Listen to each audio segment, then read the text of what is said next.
think having worked for some of the larger organizations in London, I spent 8 years in London, be it with Goldman or with Deutsche or with a private investment vehicle. I think it taught me the value of organization. It taught me the value of structure, of process.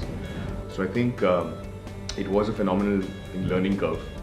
But at the same time, my friends and my peers were deciding to do what they wanted to do next. And some of them were going and joining startups, whilst the others were going and joining traditional family businesses.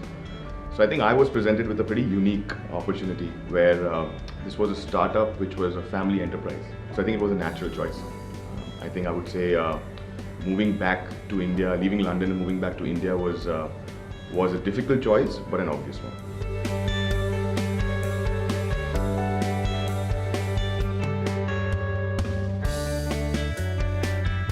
There is obviously a lot of a sense of professionalism, be it in the way we work. Both being a father and a boss, I think the most important element of that's required is the value of respect. If you actually walk across the floor, and just because he's been in this industry for 2 decades, he does play a fatherly figure role to everyone. So I think it helps me to then, derive value from that. It has been 2 years and it's been a phenomenal ride. It's been fun. I think I've learned everything I need to know about animation and this industry from him. So I think it's a huge value add. Keeping that in mind, I think it's fun both ways, at home or at work. The only difference is that I can't complain about my boss at home. But that's the thing.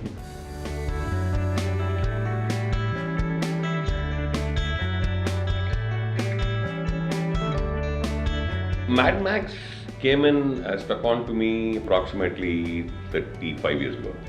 So this was a name given to me. I spent my formative years in the IT industry selling large mainframes, computers and stuff like that. So if you really see the name, Madhavan, MAD, the first 3 letter, right?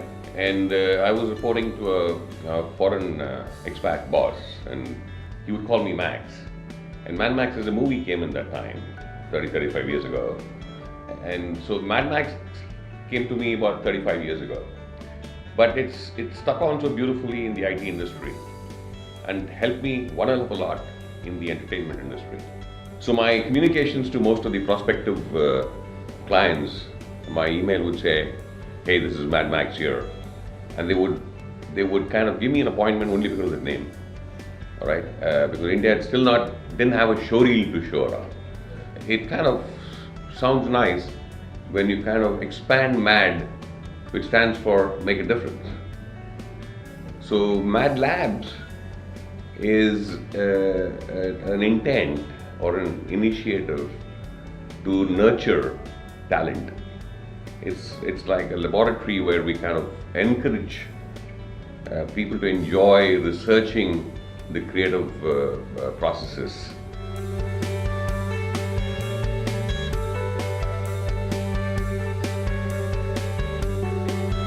One of the old saying is, child is the father of man.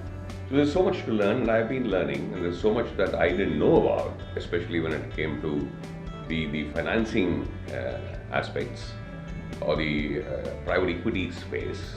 I've been busy developing the markets for India. So there is so much that I learned, and I'm actually enjoying his presence on a daily basis in the office. Of course, it's always a pleasure to have him as a son at home.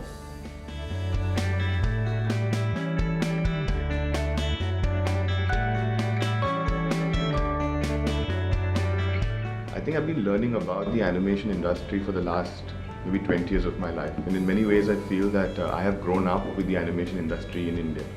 Because I remember days when we used to travel extensively and we used to talk about be it clients or be it projects or be it people.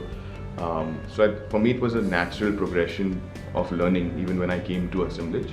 It didn't seem like a foreign land or a foreign territory at all.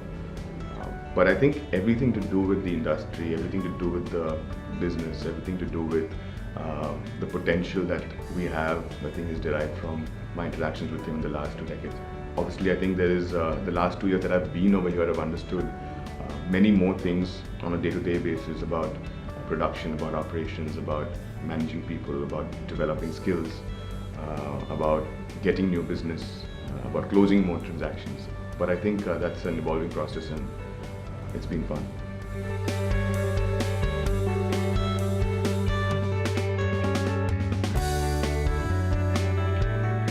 The entrepreneurial bug, every human being, every man aspires to do something on his own. And this bug needs to be kind of enjoyed. So I chose at a very late age, so it was at 55 that I became an entrepreneur. And that's how Assemblage came into existence. And Assemblage basically means it's a collage of 2D and 3D, right? So if I'm in the space of collecting talent and putting together talent and kind of delivering this beautiful, traditional and state-of-the-art 3D kind of stuff. So this name came as a flash, and that's how I went and registered Assemblage, and it's people like it, and there's a uniqueness to it.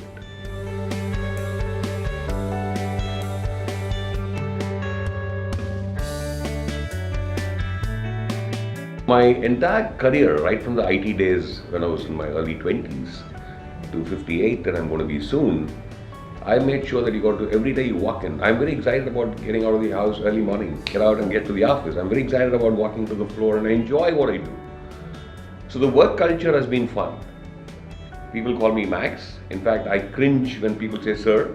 I say, why are they calling me sir? I tell them 10,000 times, don't do that, right? So that is because I was treated like that when I was a fresher. So I make it a point that what I learned was a great experience.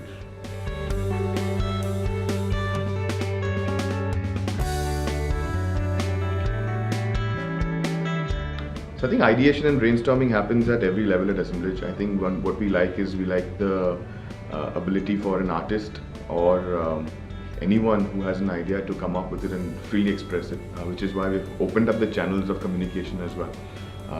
To give you an example, we were at a time when we wanted to, change the look and feel of our office. So we threw out to the floor the ability for anyone to create artwork, which we wanted to then put on display. So I think ideation happens right from the artist, and we encourage that. I think the fact that we did one of those award-winning short films was also an example of allowing people to ideate, brainstorm, and then go help them to execute projects which are passion projects. So we feel sometimes the designs that come from the client may not be so good for the movie, so we redo some of the look and feel and send it back to a client. And many a time the client says, hey Max, you know what, I think we would like to go with this because it looks nice.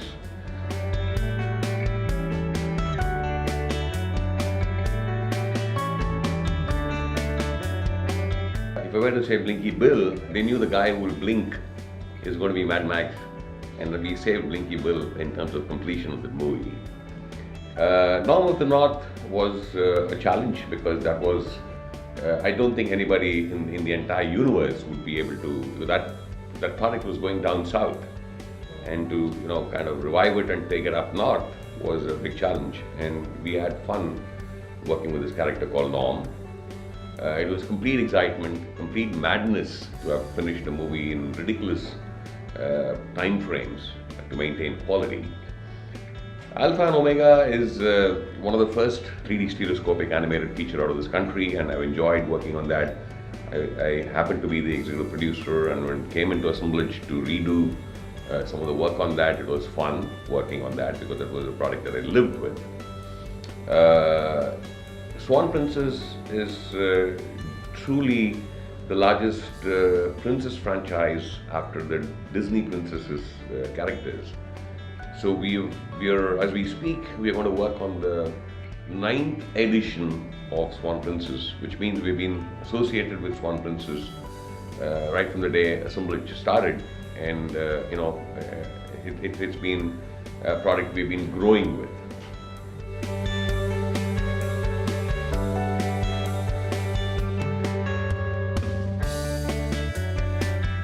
There is not a client with whom I haven't done repeat business. So the relationships are impeccable, the relationships are excellent. Most of the shows that I worked on all my life, including the 3.5 years journey in Assemblage, is we have gone back to our clients, or the clients have come back to us because we have delivered on time, we have delivered on budgets, we have delivered the quality that they wanted, or even better than what they had expected. So as we speak, some of them, as I said, we started Swan Princess 6 7, 8, 9. So there are multiple sequels that we have done. Similarly, the other products that you see on the frame right now in the wall are all getting into sequels.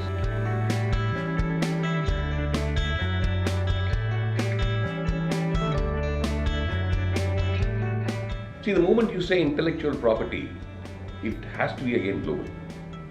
Okay, let's say when you're creating a microprocessor called Intel, you're not creating it only for the United States, right? That intellectual property is for the globe.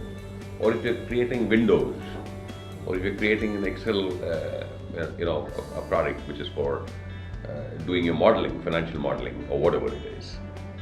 That intellectual property, or if you're creating Oracle or a SAP or anything, you don't create it for a region or you don't create it for a country. The moment you say intellectual property, it's got to be touched and felt, by the globe. So yes, we would get into, and we are in fact, as we speak, we are kind of developing a couple of intellectual properties, and this will be cross-border. This will be for the global markets. It will also be for the Indian audiences.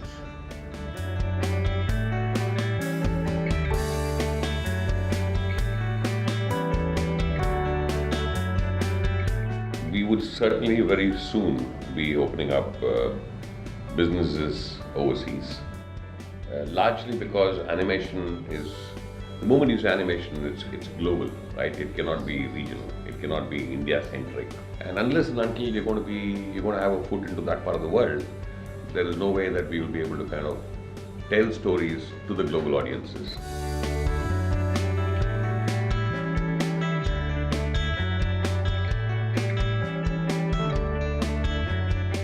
When it comes about the future of the industry, I think India is in a very exciting place right now. Largely because over the last 2 decades, it has proven to the world markets that it can deliver content of a very high quality. It can deliver on time, it can deliver on budget, it can deliver at scale.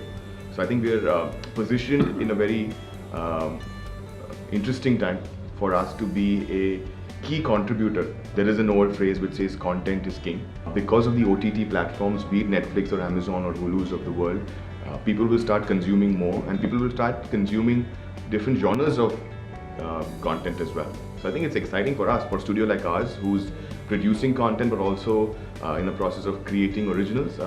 It's a fantastic time. It's never been brighter than today. So when it comes to, again, nurturing talent, in-house we obviously try and enhance the skill sets of our people, of our artists. But the idea is that because of the changing creative landscape and technological landscape, we are trying to work on projects which also push the barriers. Each time we work on a new project, we push our creative thresholds. We try and use technology even more optimally. So the idea is we keep pushing frontiers with each project we do.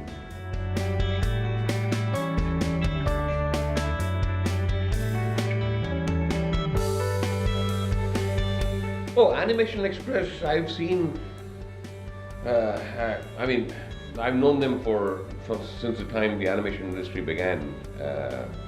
So it's not about a father and child. I probably can be branded as a grandfather in animation, very quickly, is because I've seen you guys. I think you guys have been very supportive, extremely supportive to the animation industry as a whole.